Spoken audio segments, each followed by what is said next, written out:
Namaste everybody. Thank you for watching this video. Welcome to the 7th video in the overall series and introduction to Sanatana Dharma. We are back to the sub-series Books and Prophets of Hinduism. This is possibly the last but first or the last but second video in this sub-series on Books and Prophets. As usual, towards the end of this video, I have provided a list of references, source materials for this particular video. I've also included certain future topics that I have in mind. Your feedback, or as always, is welcome. Let's get started. So I wanted to start with some of the topics that we had touched upon in the earlier videos. We had touched upon the Vedas, the Rik, the Yajus, the Sama, and the Atharva Vedas, 4 in number, the Vedangas. Then we had touched upon the Puranas, the 18 Mahapuranas, the 18 Upapuranas, and also the Itihasas, the Ramayanam and the Mahabharatam. So we go ahead in this particular video. Now, especially the Vedas, or rather the Vedas are referred to as the Shruti literature, that which is passed down orally only by hearing. Technically, possibly the rest of Hindu literature can be called Smriti, or that which it is, or that which is remembered. Now, Smriti also is specifically used to refer to texts which are also known as the Dharma Shastras. The Dharma Shastras deal with Dharma, what we should do in life or what we should not do in life, various duties of the various Varnas, the various categories of people in society, if I can use that term. There are different texts inside the Smritis in the Dharma Shastras, like the Yajnavalkya Smriti, or the Parashara Smriti, or the much maligned Manusmriti. Now, the Manusmriti is a favorite whipping horse for a lot of intellectuals. They say God knows what all on this particular text. I have personally not read this particular text myself, and I am very sure that most of the people who protest about this particular text have actually not read the original themselves. Uh, there, a lot of criticism of Hinduism is actually based on reading of interpretations, that too modern interpretations, not based on the study of the original.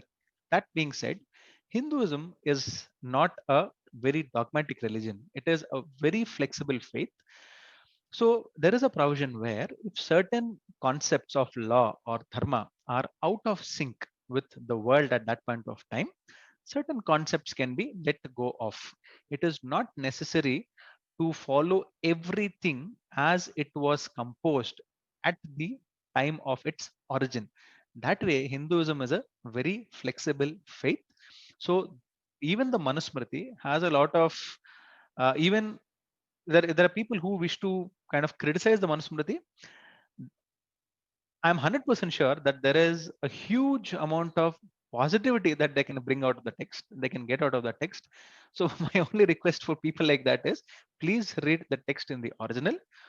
Whatever is not in sync with our times, by talking to certain experts in Hinduism, not the modern intellectuals, can be let go of. Going ahead. Then there is something called the Agama. Smruti, Agama, these are all common names. It is not a single text, it is not a single book, it's a collection of texts. Similarly, Agama. Now, the word Nigama is used to refer to the Veda in general. The word Agama is what we are dealing with here. Now, Agama basically deals with three things: mantra, yantra, tantra. Please don't get any misconceptions. Let me briefly touch upon what these aspects are. The word mantra basically means mananat trayate iti mantraha. That which protects by repetition or mental repetition is a mantra. Mantra obviously is based on sound, alphabets, words. There's basically sound energy. So in Hinduism, I will touch upon the concept of idol worship and all in upcoming videos. However, the various gods or deities or forms of divinity are bound by certain sounds, or let's say that they can be invoked using certain sounds which are called mantras. Then yantra A lot of you may have actually seen this in real life also. Probably the most famous of these is the Shri Chakra, possibly. So these are basically, in a way, geometrical shapes. For example, the Shri Chakra is made up of 9 interlocking triangles. That way, these are forms, but not physiological or not anthropomorphic, so to say. They are certain geometric shapes using which a particular deity is invoked. Now, Tantra in today's world has a very negative connotation. Please keep one thing in mind. Hinduism broadly has two categories of worship. There is something called Dakshinachara. I will broadly deal only with Dakshinachara in all my videos. That is what is recommended by the Vedas. Then there is something called the Vamachara. Now, Vamachara typically talks about, so we all have heard these phrases like Aghori, Aghora, all these phrases, right? Uh, So-called, not technically only black magic, but yeah, kind of the occult sciences, so to say, the dark arts, if I can use that term. Uh, Vamachara, or the left-handed path, is used to refer to that. Dakshinachara is refer to the rest of the uh, ways of worship. Now, uh, there is a fantastic series of books by a gentleman called Robert Swoboda. He's actually an American, on Aghora. So in one of those books, he actually uses three words to describe this Vamachara: Shighra, Ugra, and Tivra. Shighra basically means it is easy to attain enlightenment or divinity, or to invoke that particular god using Vamachara. Then it is also Tivra and Ugra. It's extremely intense. It is not something simple, extremely difficult. And Ugra. Ugra basically means that which is not sattvic. It is not peaceful. There's nothing. There's The practices are not exactly peaceful or sattvic. There's a huge amount of intense, severe practices associated with Vamachara. Now, unfortunately, in today's world, the word Tantra has become associated with Vamachara. That is not what Tantra actually means. Tantra basically means a method. So, Tantra is the method by which you use a mantra and a yantra and invoke God, let's say. So, Tantra is simply a method which deals with a mantra and a yantra to reach God. It is as simple as that. Now, there are 6 agamas. These 6 are the only deities who can be worshipped in Hinduism. Blunt statement. Today, we follow a lot of uh, spiritual masters, actual and claimed. We worship a lot of them. So, as per the Vedas, these 6 ways are the only ways that we can have a form of worship. A Gayatri mantra for each of these is available. A version of the Gayatri for each of these is available. Mantras, stotras, sahasranamas, Gayatris for any other deities apart from those dealt with in the Agamas are not allowed by Hinduism. It's a blanket statement. Now, who are these 6 deities, or what are these 6 agamas? These are not in any particular sequence. One, we have the Vaishnava agamas, obviously, which deal with Vishnu. Saiva agamas, Shiva. Shaktaya agamas, Shiva or Parvati. Ganapatya, or Ganapati, Vinayaka. Saura refer to the Surya agamas. Skanda basically deal with Kumara Swami, Skanda, Murugan, Shanmukha, whatever you wish to call him, Subramanya. So these are the 6 agamas. They are hundreds in number. So for example, Shaiva agamas, I understand, are 108 in number. Shakta agamas, at least 64. So literally there are hundreds of agamas. So there are 6 broad ways in which God can be worshipped in Hinduism, and there are hundreds inside these 6. So these are different ways in which to invoke a particular deity. Now, let's summarize what all we've kind of heard till date with regard to the books of Hinduism or Sanatana Dharma. Om, Omkara, Pranavanada is the heart and soul of Hinduism. Om iti ekaksharam Brahma. Om ityekaksharam Brahma. Om itself denotes Parabrahma, divinity. From the Omkara came the Vedas, the 4 Vedas. From that, we have the obviously the Vedas form the core of Hinduism. We can also, in a slightly more expanded way, say the Puranas, Itihasas, Agamas, and Smritis. These five, in a way, form the core tenets of Hinduism. Vedas, the absolute core. Let's say if we take the earth, right, we have the solid core, we have the liquid core, we have the mantle, we have the crust, stuff like that. So the Vedas are the solid core. Then the Puranas, Itihasas, Agamas, and Smritis form the liquid core. Then we have something called the darshanas, Sankhya, Vaisheshika. These are, darshana obviously means vision or visualization. They are ways of looking at the world or creation. Sankhya, for example, deals with 24 elements. It says that creation, wherever you go in the universe, has but 24 elements. Uh, uh, okay, this 24, for example, is a very interesting number. The You might have heard of this Achamanam, right? Whenever you do puja, you see Kesavaya Swaha, Narayana Swaha, the Govinda Namas. They are 24 in number. The elements of Sankhya are 24 in number. A Gayatri mantra, the Gayatri mantra has 24 alphabets. So there is a beautiful sync that you will see across Hinduism. Just an example. So there are 6 darshanas called the Shad darshanas. Then there is something called the Prasthanatraya. It is made up of 3 texts. It is not a single book.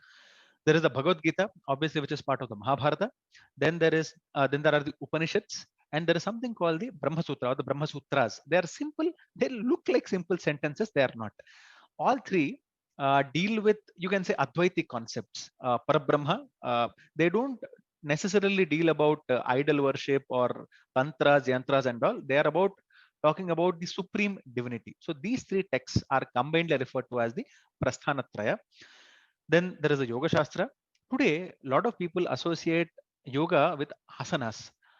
The asana, something called asana, is but one of Ashtanga Yoga. There are 8 limbs to yoga. Asana is but one. Even before asana, there are a lot of other things: yama, niyama, pranayama, pratyahara, so on and so forth. There are 8 in number. The ultimate end aim of which is samadhi. Samadhi is basically, in a way, absorption with God, in a way, in this life itself, by the way, not at the end of life, in this very life, in this very birth, or in human life, not after death. Dissolution in God, in a way, is called samadhi. Asana is just one aspect of it. So Yoga Shastra. Then we have the Vaidya Shastra. Now, why are we talking about Vaidya Shastra, medicines, Ayurveda? Anything and everything in Hinduism is basically geared around 2 things. Point number 1: how does that person lead a healthy, happy, successful life, which ultimately culminates in unity with the divine? That is all Hinduism talks about. Whatever you look at, whichever portion of Hinduism look at, the ultimate aim is this: how does that person attain the Purusharthas, ending up in moksha? Dharma, Artha, Kama, Moksha. That is all Hinduism deals with. Therefore, Vaidya Shastra, Ayurveda, Hindu concept. Oh, by the way, even in Ayurveda is not just about medicines. In fact, Charaka, Shushrada, there are texts they have written where, along with the medicine, a particular stotra is recommended. A Purusha Sukta, a Vishnu Sahasranama is recommended to be recited while taking, or in conjunction with taking, that particular medicine. So extremely Hindu, nothing non-Hindu about Ayurveda or Vaidya Shastra. Yoga Vasishtha has a specific text. It is attributed to the sage Vasishtha. He said to have taught this to Sri Rama. Then we have something called the Adhyatma Ramayana, which is one version of the Ramayana that is attributed to the sage Vedavyasa. Now, nowhere in the Valmiki Ramayana does Rama claim divinity. From the beginning to the end, he says, I am a human being. Other characters in the Ramayana say that you are God, but Rama does not claim that anywhere. In the Adhyatma Ramayana, at multiple places in the epic, there are various characters. Could be Sumitra, could be some Rishi. They talk about Rama as Parabrahma, as divinity. That is what the Adhyatma Ramayana is. So it does not talk about Rama as a human being, but it talks about Rama as God directly. Simple. Then bhashyas are extremely important. Bhashya basically means commentary. Now, there are multiple commentaries on multiple texts. The Puranas, the Bhagavata has commentary, the Bhagavad Gita has commentary, the Brahma Sutras have commentary. The Ramayana, in fact, I think has commentary. The Lalita Sahasranama, the Vishnu Sahasranama, all of these have commentaries. Now, why do we need commentaries? Those which are given to us by enlightened beings have a lot of hidden meaning behind them. So it is not a word, it's not a sentence. There are multiple meanings, multiple layers and levels of meanings. That is the reason we have bhashyas, so that those multiple layers of meanings are actually brought out. Now, interestingly, there are certain schools of thoughts in Hinduism which I will try to touch upon a little later. For example, something called the Dvaita, Visishtadvaita, and Advaita. These are three important schools. Commentaries or bhashyas can be written from multiple points of view. So, bhashyas are referred to commentaries written by multiple people across the ages. Then, Natya Shastra basically deals with song and dance, if I can use that term crudely, music and dance basically. Then Shilpa Shastras and Vastu Shastra obviously deal with civil sciences and architecture. Then I don't think we have the Dhanurveda anymore existent among us. There may still be rishis somewhere in the Himalayas or somewhere who possess, because this is divine knowledge, this will not go anywhere. This will be there, but it is not available in today's world to the normal people. Dhanurveda basically is the science of weapons. There is a concept of something called the Shastra and the Astra. Shastra is a simple weapon, can be a spear, bow arrow, stuff like that. When you combine a mantra with that arrow, it becomes an Astra. So an Astra and the Shastra are not same. Shastra is a physical weapon. When you invoke a certain energy, divine energy through a mantra, for example, through a lot of upasana into that physical weapon, that physical weapon becomes a Shastra. For example, there are instances in the Mahabharata, in the Bhagavata, in the Ramayana where maybe Sri Rama in the Ramayana, I think Ashwathama in the Mahabharata or in the Bhagavata, if I remember correctly, they basically pick up a blade of grass and invoke the Brahmastra into that grass. So that is all you can say part of the Dhanurveda, which is no longer available in today's normal human world. Then I'm using a very catch-all phrase called regional texts. It is not that simple.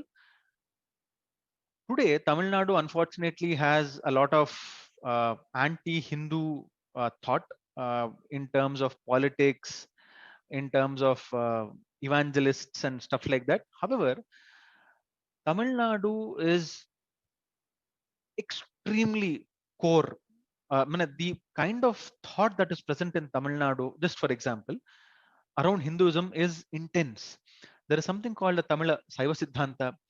They have this concept called Siddhas, 18 Siddhas. Then they have this something, they have certain Siddha Vaidya. In fact, Ayush, right? That S stands for Siddha. That's a system of medicine, in fact, attributed to those 18 Siddhas, one of whom is Agastya, for example. Then they have something called the Tevaram. There is something called the Tiruppavai that is attributed to Andal. Uh, like this, the if I just take and probably Tamil Nadu is unique in this aspect, the sheer amount of divine Hindu literature that state has in Tamil is huge, huge, huge.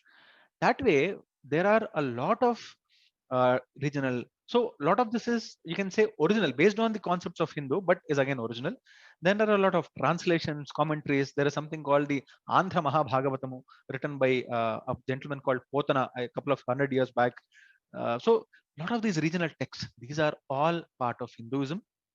Then many, many others. Adi Shankara, Madhvacharya, Ramanujacharya, Vidyaranya, the Nayanars or the Nayanmars. Apologies if I'm wrong. The Nayanars from Tamil Nadu. There is something called the Dasa literature in Karnataka. Uh, there's a gentleman called Leela Shuka. There's no end to this. There is no end to this. We can literally build libraries, not singular libraries, just based on the amount of literature Hinduism has as a whole. This is something that people the world over are actually recognizing. We as Indians, we as Hindus should actually be extremely proud of where we come from. This is the amount of knowledge that we are actually sitting upon. One lifetime is not sufficient to make a study of whatever I'm talking about. In fact, I don't know how much I have missed out. So one lifetime, multiple lifetimes possibly are also not sufficient to actually make a proper study of what we are talking about. This is our background. This is where we come from. This is what any sane person will be extremely proud of. So this is one reason I said that one of the reasons I started this series was this sense of awe, this wonder that actually came up when I started hearing certain people like Sri Samavedam Shanmuka Sarma, Sri Chaganti Koteshwar Rao, reading some texts, even some texts by foreigners, the Aghora series by Robert Swoboda. The sense of awe, wonderment is fantastic, is wonderful, I mean, is indescribable. This is what is our heritage. This is what we need to be proud of. Now, in the next one or two videos, I will touch upon the so-called prophets of Hinduism. Thank you very much for watching this video. Namaste.